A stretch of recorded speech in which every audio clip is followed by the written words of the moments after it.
دوسری برائی جس کی بنا پر ان سے قتال کا حکم ہے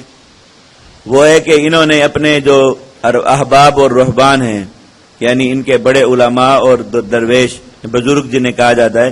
انہیں کچھ خدائی اختیارات تفویض کر دیے۔ یہ آیت جب نازل ہوئی اتخذوا احبارهم ورهبانهم اربابا من دون اللہ، ان لوگوں نے اپنے علماء کو اور اپنے درویشوں کو رب بنایا اللہ کو چھوڑ کر۔ تو یہود یہ تورات و انجیل کے جو زمانے کے سب سے بڑے عالم تھے حضرت عبداللہ ابن سلام رضی اللہ تعالیٰ عنہ، وہ نبی کریم صلی اللہ علیہ وسلم کے پاس آئے اور کہا یا رسول اللہ، اللہ تعالیٰ کی ہر بات حق ہے، کیونکہ مسلمان ہو چکے تھے تو شک نہیں ہے کسی چیز میں، لیکن علم کے طور پر پوچھنا ہے کہ میرے علم کے مطابق یہود و نصارہ میں کوئی بھی ایسی قوم نہیں جنہوں نے کبھی کسی عالم کو یا کسی بزرگ کو رب بنا کر اس کی پوجا کی ہو، یہ کام تو مشرکین کرتے ہیں۔ اللہ تعالیٰ نے یہود و نصارہ کے بارے میں کیسے فرمایا کہ انہوں نے بھی اپنے علماء کو اور بزرگوں کو اپنا رب بنا لیا؟ یہ ہمارے علم کے مطابق یہ بات کبھی نہیں ہوئی ہماری اقوام میں۔ حضور نے فرمایا کہ کیا تم ایسا نہیں کرتے کہ تمہارے بزرگ اور علماء اگر کسی ایسی چیز کو حرام کہہ دیں جو اللہ نے حلال کی تو تم اسے حرام سمجھنے لگتے ہو، اور اگر اس کے برعکس ایسی چیز کو حلال کر دیں جسے اللہ نے حرام کیا تو تم ان کی بات مان کر اس کو حلال سمجھنے لگ جاتے تھے۔ انہوں نے کہا یا رسول اللہ یہ تو ہوتا تھا اور آج تک ہوتا چلا آ رہا ہے ان میں، پر میں یہی رب بنانا ہے کہ حرام و حلال کرنا اللہ رب العزت کے اختیارات میں سے، ربوبیت کے اختیارات میں سے، اس میں کسی بندے کا کوئی دخل نہیں، اور حرام و حلال بتانا نبی کا کام ہے۔ تو بعد کے لوگوں کے لیے تو صرف اس کو نقل کرنے کی گنجائش ہے، اس کو تبدیل کرنے کی نہیں۔ تو بہرحال حضرات علماء کرام نے لکھا کہ ایسا کسی بھی شخص کی بات کو، قرآن و حدیث کے خلاف جو بات ہو، قرآن و سنت کے انبیاء کرام علیہ السلام کی تعلیمات کے خلاف بات ہو، محض اس کے عالم ہونے یا بزرگ ہونے کی بنا پر مان لینا، صراحتاً یہ معلوم ہونے کے باوجود کہ قرآن و سنت کے اور انبیاء کی تعلیمات کے خلاف ہے، یہ اس درجے کا شرک ہے کہ اللہ رب العزت نے اس پر ان کفار سے قتال کا حکم فرمایا کہ انہوں نے اللہ تعالیٰ کی ربوبیت کے اختیار میں سے دوسروں کو دے دیا۔ اب ایسی بات جو قرآن سے، نبی کریم صلی اللہ علیہ وسلم کی سنت سے، صحابہ کرام کے طرز عمل سے بتائی جا رہی ہے، اور اس کے مقابل کوئی شخص یہ کہے کہ بزرگ یوں فرماتے ہیں، تو اصل میں وہ یہی نصرانیت زدہ طبیعت ہے۔ اور جیسے اللہ کے نبی صلی اللہ علیہ وسلم نے فرمایا کہ یہ بنی اسرائیل کے ہر عمل کا تم اتباع کرو گے، جو کچھ بھی انہوں نے دنیا میں کیا، جو برائی کی، ہر برائی میں یہ امت ان کے پیچھے چلے گی، اللہ کے نبی صلی اللہ علیہ وسلم نے یہ خبر دی تھی۔ تو یہ بھی من جملہ انہی برائیوں کے جو بنی اسرائیل سے اس امت میں ہے کہ کسی کو قرآن سنایا جائے وہ آگے سے یہ کہہ دے کہ بزرگ یوں فرماتے ہیں اور ہمارے پیر صاحب یوں فرماتے ہیں، ہمارے بڑے یوں فرماتے ہیں، اور قرآن کے احکام کو رد کر دے۔ کسی کو اللہ کے نبی صلی اللہ علیہ وسلم کی سنت واضح طور پر دکھائی جائے اور بتائی جائے اور وہ آگے سے یوں کہہ دے تو وہ اس عمل میں بنی اسرائیل کے پیچھے چلنے والا ہوتا ہے۔ وما امروا الا ليعبدوا الها واحدا لا اله الا هو، انہیں تو صرف یہ حکم دیا گیا تھا کہ محض اللہ کی عبادت کریں جس کے سوا کوئی معبود نہیں۔ سبحانہ عما یشرکون، اللہ ان ساری چیزوں سے پاک ہے جو یہ اللہ کے ساتھ شریک ٹھہراتے ہیں۔ یریدون ان یطفئوا نور اللہ بافواہہم، یہ تیسری وجہ ان کے خلاف قتال کی اجازت کی کہ انہوں نے دین اسلام کو مٹانے کے لیے زبانی تحریفات کا سہارا لیا، اور اللہ کے نبی صلی اللہ علیہ وسلم کی علامات، دین اسلام، دین حق کی علامات جو ان کی کتابوں میں موجود تھیں، انہوں نے وہ مٹا دیں، انہوں نے وہ بدل دیں اور لوگوں کو اس کے خلاف برعکس سنانے لگے۔ اور مقصد ان کا یہ تھا کہ یہ اس طرح کی حرکت کر کے دین اسلام کے نور کو بجھا دیں، اور جو لوگ دین اسلام کی طرف مائل ہو رہے ہیں ان کے دلوں میں شکوک پیدا کر کے انہیں دور کر دیں کہ ہم جس دین کو حق سمجھ کر آ رہے ہیں اور جس نبی کو حق سمجھ کے آ رہے ہیں وہ یہ نہیں ہے۔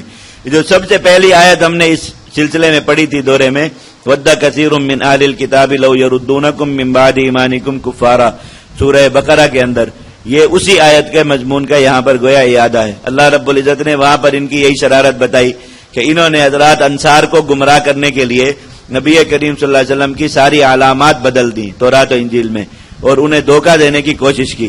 تو حضرات نے اسی وقت نبی کریم صلی اللہ علیہ وسلم سے جا کر درخواست کی کہ یا رسول اللہ اس پر ہمیں ان کے خلاف قتال کی اجازت دیجیے۔ اللہ تعالیٰ نے فرمایا فاعفوا واصفحوا حتی یأتی اللہ بامری، انتظار کرو، اللہ تعالیٰ کا امر قتال ان قریب آیا جاتا ہے۔ تو یہ وہی اس وعدے کی تکمیل اللہ رب العزت نے فرمائی اور اس وعدے کو پورا فرمایا۔ وہاں پر جو فرمایا تھا کہ قتال کا حکم دیا جائے گا ان کی اس خباثت کی وجہ سے، اللہ تعالیٰ نے یہاں پر وہ حکم نازل فرما دیا۔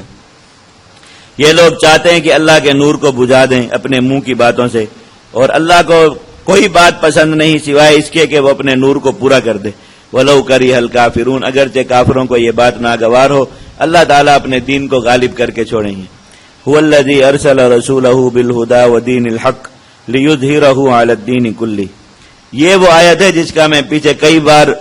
باتوں میں حوالہ دے چکا کہ اللہ تعالیٰ نے ایک ہی لفظ کے ساتھ 3 بار مسلمانوں کو بتایا کہ دین اسلام بطور مذہب کے اپنانا ایک الگ ذمہ داری ہے، اور دین اسلام کو بطور دین کے دنیا پر غالب کرنا ہی الگ ذمہ داری ہے.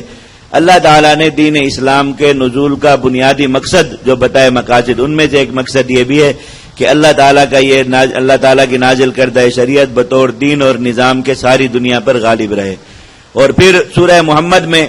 اللہ تعالیٰ نے واضح فرما دیا وَلَوْ شَاءَ اللَّهُ لَانتَصَرَ مِنْهُمْ. اللہ تعالیٰ چاہتے تو یہ کام خود ہی کر لیتے اور اپنے دین کو خود ہی غالب کر دیتے، جیسے پچھلی امتوں کے کفار کو اللہ تعالیٰ نے خود مٹا دیا، اس میں انسانوں کا کوئی دخل نہیں رہا اور ان سے کسی قسم کا کوئی کام طلب نہیں کیا گیا. اللہ تعالیٰ کافر قوموں کو خود ہلاک و برباد فرما دیتے تو باقی صرف دین ہی رہ جاتا.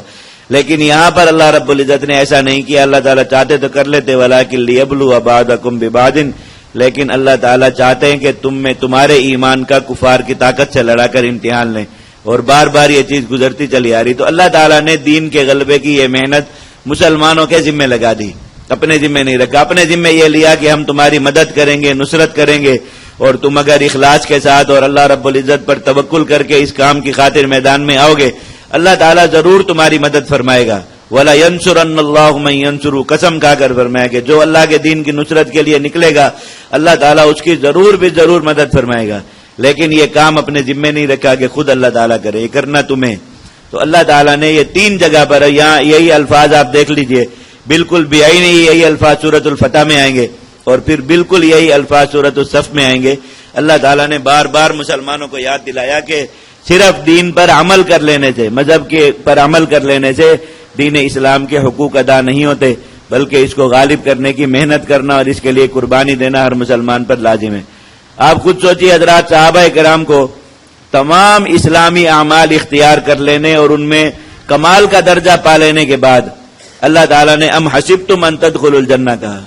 سارے کام کر لینے کے بعد کیا جب صحابہ کرام کو یہ کہا گیا کہ کیا تم نے جنت میں داخلے کا گمان کر لیا، صحابہ کرام نمازیں نہیں پڑھتے تھے، کیا روزے نہیں رکھتے تھے، سارے کام کر رہے تھے اور اتنے اعلیٰ درجے پر کر رہے تھے کہ کوئی ان کی برابری کا ہمسری کا تصور بھی نہیں کر سکتا. اللہ تعالیٰ نے ان سارے اعمال کی تکمیل کے بعد فرمایا حسبتم ان تدخلوا الجنہ،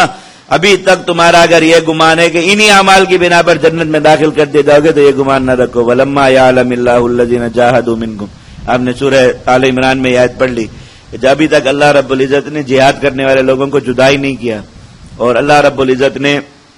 جہاد کرنے والے لوگوں کو ابھی تک الگ نہیں. ابھی پیچھے ہی کل یہ آیت قریب ہی گزری بالکل، ام حسبتم ان تترکوا ولما يعلم الله الذين جاهدوا منكم. یہ سارا خطاب کن لوگوں سے ہو رہا ہے؟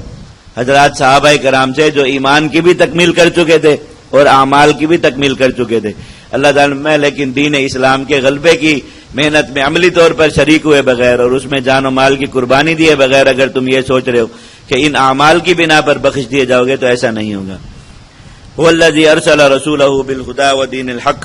اللہ ہی وہ ذات ہے جس نے اپنے رسول کو ہدایت اور دین حق دے کر بھیجا تاکہ اس کو تمام ادیان پر غالب کرے. وَلَوْ كَرِهَ الْمُشْرِكُونَ، اگرچہ مشرکوں کو یہ بات ناگوار ہو، ناپسند ہو اور وہ اس کو روکنے کی کوشش کریں، لیکن اللہ تعالیٰ ایسا کر کے رہیں گے، اور اسی کے لیے اللہ رب العزت نے تمہیں ان کفار کے خلاف قتال کا حکم دیا.